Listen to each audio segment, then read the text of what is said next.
It was on the 19th of November 1960. I was sitting on the tube reading a newspaper, the Daily Telegraph, when one particular paragraph caught my attention. It related how two Portuguese students had been sentenced to terms of imprisonment for no other offence than having drunk a toast to liberty in a restaurant in Lisbon. This was during the dark days of the Salazar regime. Perhaps because I'm particularly attached to the concept of liberty, perhaps because I'm fond of wine myself, this news item produced a righteous indignation in me that transcended normal bounds. 6 months later, I published an article in The Observer called The Forgotten Prisoners, which was reprinted simultaneously in many of the world's influential papers. As I remember, that article began with these words: "Open your newspaper any day of the week and you will find a report from somewhere in the world of someone being imprisoned, tortured or executed because his opinions are unacceptable to his government." This is where the first office of Amnesty International was set up. The basement room overflowed with material, and upstairs we continued to receive letters from all over the world, letters of support and encouragement. This made it possible for us to think that we could turn the one-year campaign into a continuing international movement. In that first year, 7 countries joined the new international movement. During the 1960s, Amnesty produced a number of reports on the oppressive prison conditions in different countries. A report on Aden of allegations of brutality by British interrogators caused a furore. I think that governments are very much like individuals, in the sense that they like to be liked. And governments are, I think, increasingly sensitive to international public opinion. By 1970, there were 27 countries around the world with amnesty groups, and 2,000 prisoners were under adoption. When Amnesty produced a damning report on torture in Brazil, the government banned any mention of the organization in the country's press. An urgent action appeal brings protest against the death sentences from members all around the world. Vous parlez des 62 personnes qui sont arrêtées.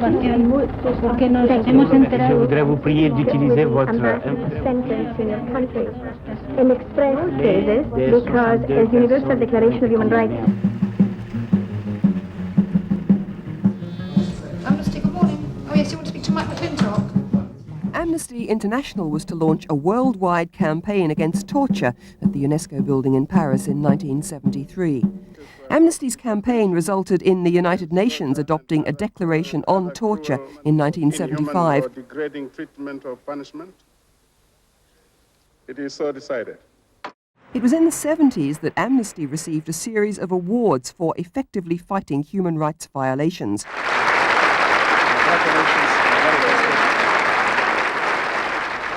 In 1977 had been declared prisoners of conscience year by Amnesty International. And the award of the prize is a most welcome support for our efforts. On behalf of Amnesty International, the diploma and the gold medal of the Nobel Peace Prize for 1977.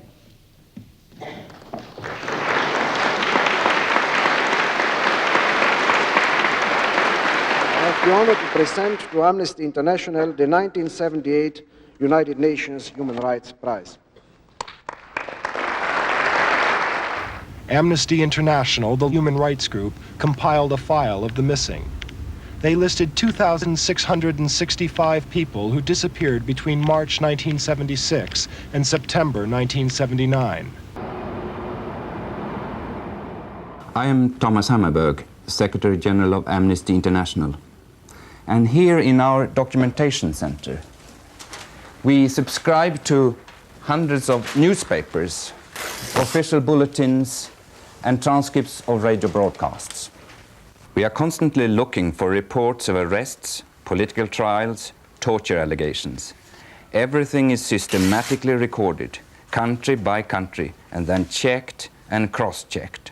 Over 1 million people signed a petition calling for a universal amnesty which was presented to the Secretary General of the United Nations in 1983. I want you to know that we at the United Nations are grateful for the work which you are doing with such dedication and skill. Here in London is the headquarters of one organisation which does not forget those in prison, those under torture, and those sentenced to death. Amnesty International is celebrating the 25th birthday this week of its worldwide crusade against injustice. Amnesty International. The Telex room is Amnesty's nerve centre. Here, information on prisoners and torture victims is circulated to the national Amnesty sections in 45 countries. Only prisoners who have never advocated violence are adopted as prisoners of conscience, although Amnesty always campaigns against torture and executions. Our position in Amnesty International is clear. Governments must never combat terror by resorting to terror themselves. Torture, disappearance, and extrajudicial executions are never justified. In the spring of 1988, Amnesty announced its plans to launch a world music tour. So I feel it's very important now to call on all the governments of the world to open their arms to us, to help us out. Celebrating, strangely enough, 30 years of Amnesty International, the world's first and the world's finest human rights organization. If people collectively or individually take action, they can change the situation.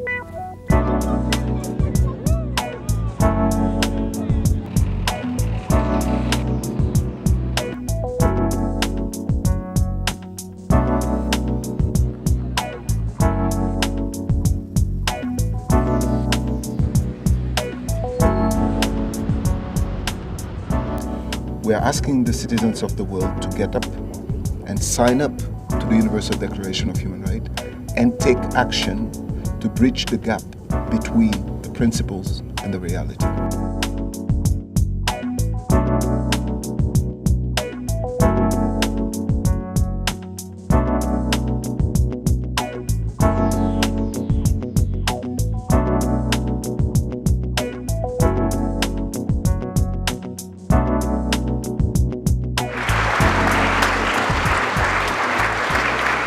So, like Amnesty International, you see, their sole sort of aim is helping others.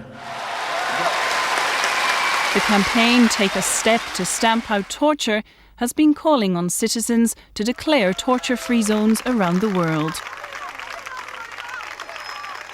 Amnesty International also launched its first ever internet campaign and won an award for its innovative website stoptorture.org. It is in our hands to build another world.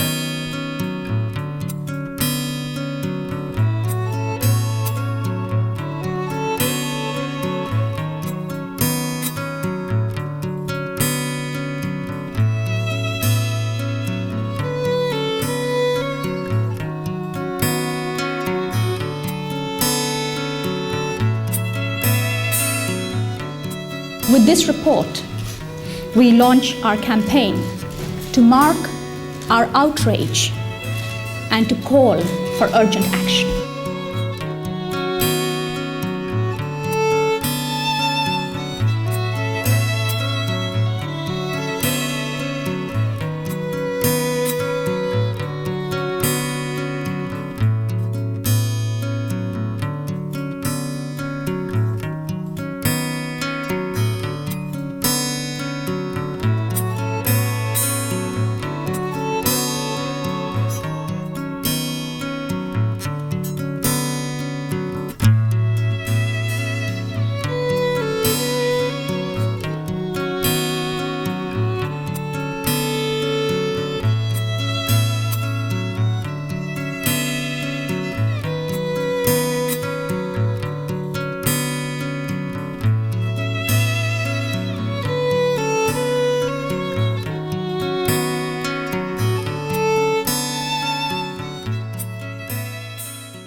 Once the concentration camps and hellholes of the world were in darkness.